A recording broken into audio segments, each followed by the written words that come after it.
Assalamualaikum warahmatullahi wabarakatuh. Saudara-saudaraku yang dirahmati oleh Allah Subhanahu wa taala. Kembali kita berjumpa lagi di kajian tasawuf Kitab Nadam Hidayatul Adqiya bersama channel YouTube Ngareng. Sebelum kita kaji bersama-sama, terlebih dahulu marilah kita buka kajian ini dengan Ummul Quran Suratul Fatihah dan Surat Al-Ikhlas. Kemudian kita sempurnakan dengan salat amrik.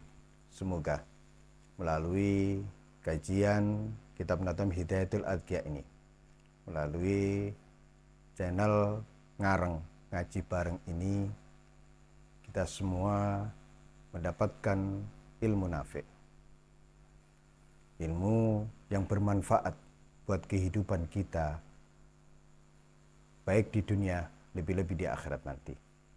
Ilmu yang dengan ilmu itu kita menjadi manusia yang lebih sempurna lagi, lebih baik lagi keimanan kita, lebih meningkat lagi ketakwaan kita, dan terus menaik lagi mahabbah dan ma'rifat kita kepada Allah Subhanahu wa taala. Karena dengan bertambahnya ilmu diharapkan bertambah pula hidayah kita, bimbingan kita menuju siratal mustaqim, siratal ladzina an'amta alaihim ghairil maghdubi alaihim waladdallin. Ala hadhihi niyyah wa ala kulli niyyatin shalihah. Al-Fatihah. Al-Ikhlas. Al-Ikhlas. Al-Ikhlas. Allahumma salli wa sallim ala Ahmad amrik wa Muhammadin khalqik wa asada kaunik adada khalqik wa ridha nafsik wa zinata arsyik wa midada kalimatik nas'aluka Allahumma bih wa faqihna fi dini wa ahina ala sunnati wa amitna ala millati wa ahsyurna fi zumrati.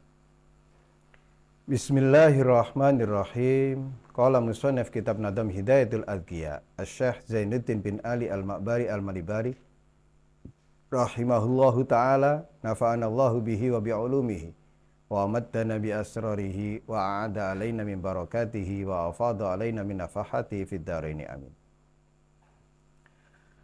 Fa inibtulita bi ghaflatin aw suhbatin fi majlisin fatadarakan namuharwila. Setelah kita tahu bahwa taubat itu merupakan kunci setiap ketaatan dan pondasi asas seluruh kebaikan. Kemudian engkau dicoba, engkau diuji dengan lupa, dengan kelalaian yang semestinya istiqomah fit ta'at, menjaga ketaatan demi ketaatan. Kemudian suatu hari engkau lupa, tidak melakukan ketaatan tersebut. Au suhbatin fi majlisin, atau engkau tidak bisa hadir di majelis ilmu. Engkau lupa semestinya setelah bertaubat engkau tidak boleh lagi berteman dengan teman-teman yang mempengaruhimu untuk kembali melakukan kemaksiatan dan dosa.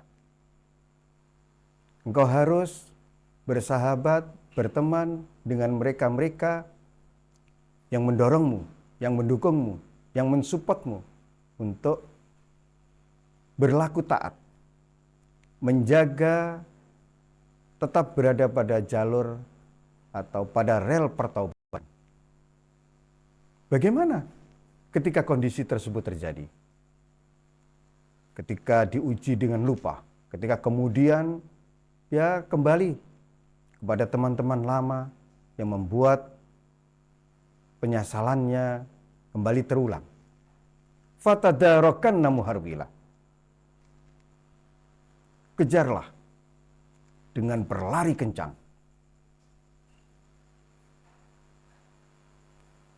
Apa yang membuatmu lupa? Tinggalkan. Kejarlah aktivitas yang di mana engkau lupa melakukan aktivitas positif tersebut. Lupa dari melakukan ketaatan. Ini ujian, dicoba. Agar seberapa besar kesungguhanmu di dalam menjaga pertaubatan. Dari sinilah seringkali ketika seseorang baru bertaubat, dianjurkan untuk banyak berdiam diri di rumah atau hanya berteman dengan orang-orang tertentu, meninggalkan teman-teman lama untuk sementara waktu agar dirinya tidak lagi mudah terpengaruh, agar pertobatannya, kesungguhan di dalam pertobatannya yang masih belum kuat, belum kokoh, belum set, itu menjadi lebih kuat lagi. Saudara-saudaraku yang dirahmati oleh Allah Subhanahu wa taala, tidak ada pertemanan mengalahkan pertemanan suhbatus sholihin, berteman, bersahabat dengan orang-orang saleh. Bagi seorang murid yang telah bertaubat dengan benar dan baik, tidak ada persahabatan, suhbah selain dengan gurunya. Sehingga ia akan banyak hadir di majelis-majelis di mana gurunya ada di situ. Lebih-lebih majelis ilmu dan majelis zikirnya. Ia banyak kemudian hadir di mana mengingatkan ia, teman-teman yang mengingatkan ia kepada menjaga pertaubatannya, menjaga istiqomahnya dalam ketaatan, dan seterusnya dan seterusnya.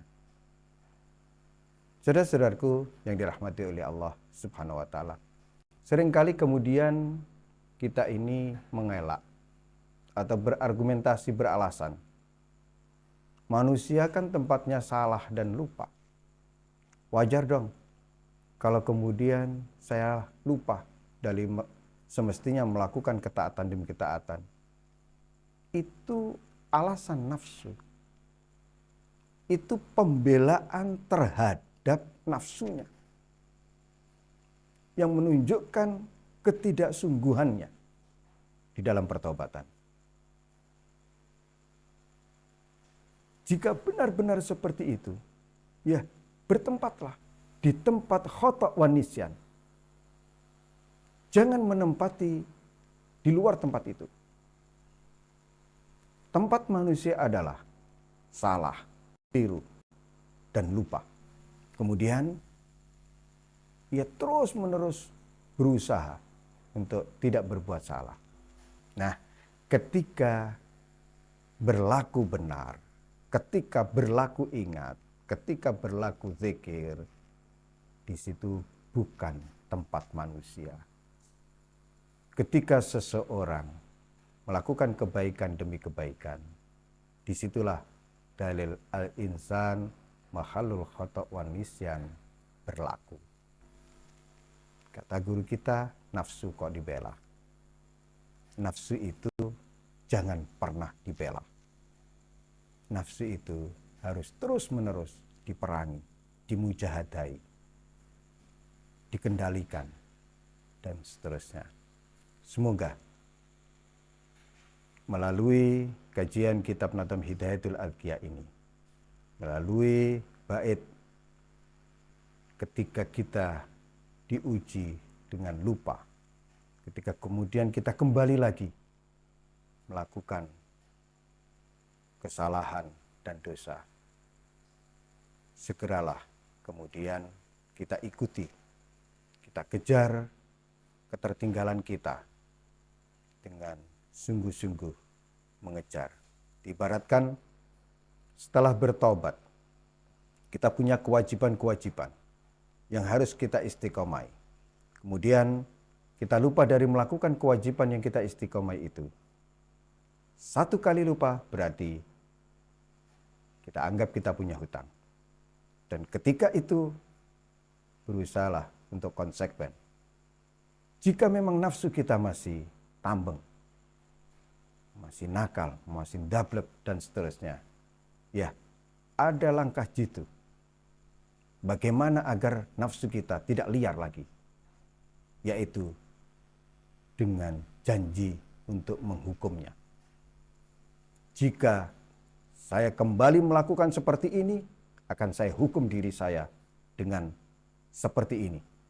Misalkan dengan sekali meninggalkan ketaatan, saya harus membayarnya 10 kali lipat. Ini adalah dalam rangka dengan maksud memberikan efek jerah kepada nafsu kita.